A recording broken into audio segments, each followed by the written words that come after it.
October 19th, 2024.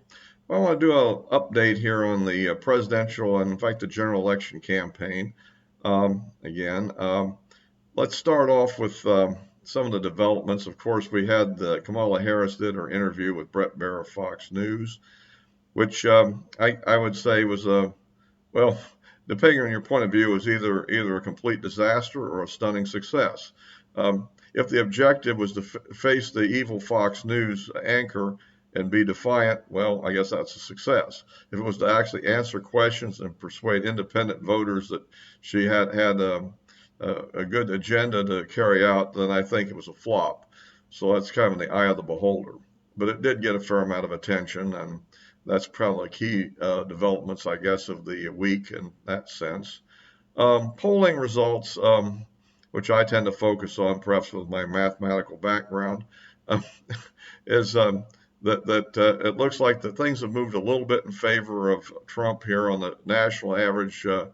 Harris is above 1.4% now, which is reduced from the levels of up to 2 earlier. So, that's a positive development for Trump. And the 7 battleground states average of those polls as Trump has gained to an advantage of 0.8%, which is starting to become significant in a way. I think that would show that he's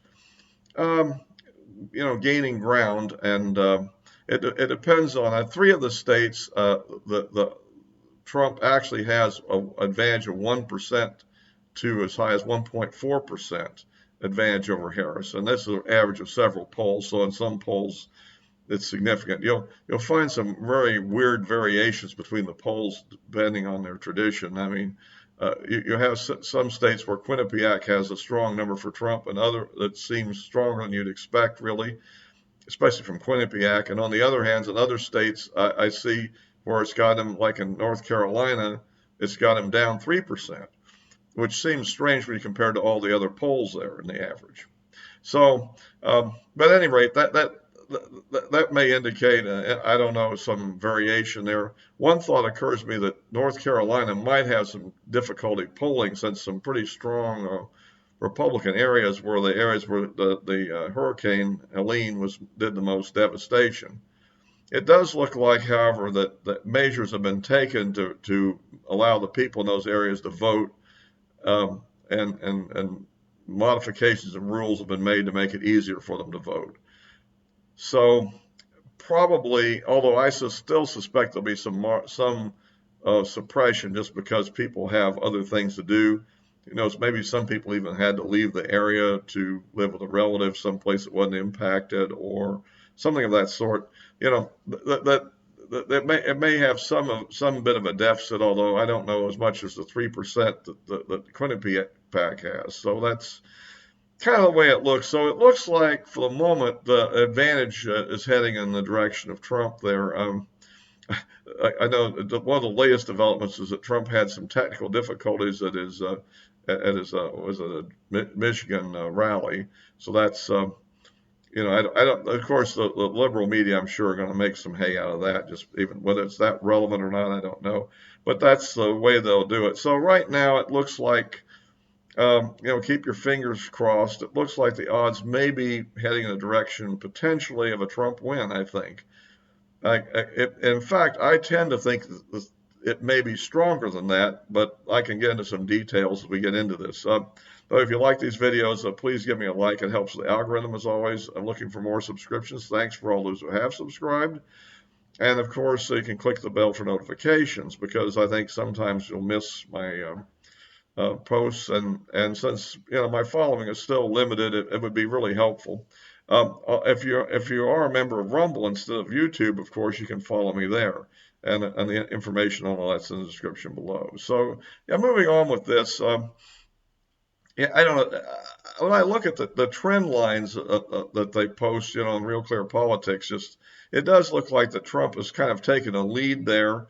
I would say that if you basically look at the states, which is at 1% on the average of all these higher, which some of the polls are significantly higher than that, obviously, some lower. But if he gets to that level, then we're looking at probably the states that I would say that's most likely to win at this time would be Georgia, um, no, no, North Carolina, and Arizona would seem to be his strongest ones, not necessarily in that order. And if he achieves that, then that would give him 262 electoral votes, just 8 short of what it takes to win the election. And so that leaves that Trump would have to win one of the remaining. Well, winning Nevada alone would not be enough to quite do it, of course.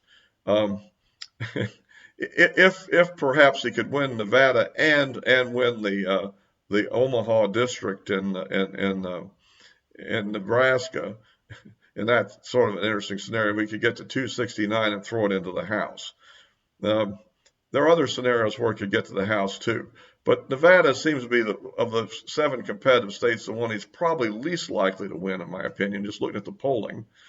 And there may be a little bit of history there as well, and some other factors, demographic trends in the state, so forth. So then you look at the 3 states in the north there, Wisconsin, Michigan, and Pennsylvania. And Trump needs then to win one of those states to really lock down a secure victory.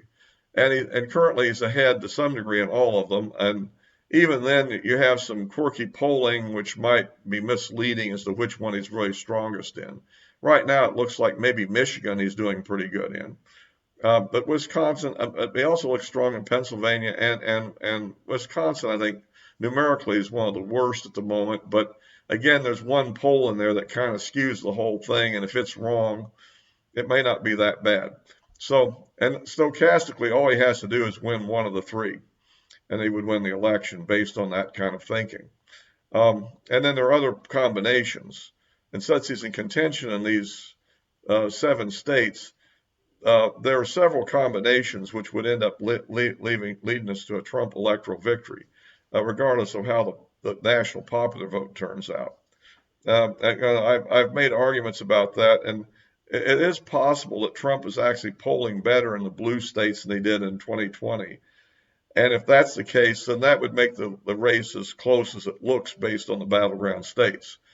If things are more like they really were in 2020, with the big blue states really going all out and giving a gigantic majority for Harris, then you'd have a situation where Trump is almost very likely to win. So it depends on what the truth is about the overall national layout. And you don't really see a lot of polling from New York, Pennsylvania, New York, California, and Illinois. If I had reliable polling on those, I could probably give you a better assessment on my thinking there. So anyhow, that kind of is the way things look right now. And so, by all means, it's certainly Harris could win, and so that would be a disaster for the country, in my opinion. And so I would say definitely continue to do everything you're doing, whatever you're doing, to win the election. Definitely vote, absolutely vote. There's been a big push about voting early by some people, I kind of agree with that. I mean, if you have early voting available to you, in-person early voting, why not take advantage of it? The line will probably be shorter. Probably don't go out on the first day. There's no need to do that. But, you can probably pick a weaker time period and get in there and vote. I don't necessarily recommend going to mail-in voting myself, unless, of course, it's an actual traditional absentee vote where you really are going to be out of the area at the time of election, and or something of that sort. And you need to do it to secure your vote. Then absolutely, I would do that. And of course, I think the candidates could still use some contributions. I know that Ted Cruz is definitely on Fox News about every night asking for more donations, and so apparently he's a major target of the Democrats. And we remember that if we win all the state Senate seats that we currently hold back again, and we win Montana, which looks likely, and West Virginia, which looks certain, we would have the Senate, which would be a fallback defensive position in the event of a disastrous Harris win. That's always good to secure that, and besides, we need that if Trump wins in order for him to be able to get his appointments through. So, without a lot of contention and battling, maybe. Even then, there might be some, because there's still a few not so friendly to Trump people in the Senate.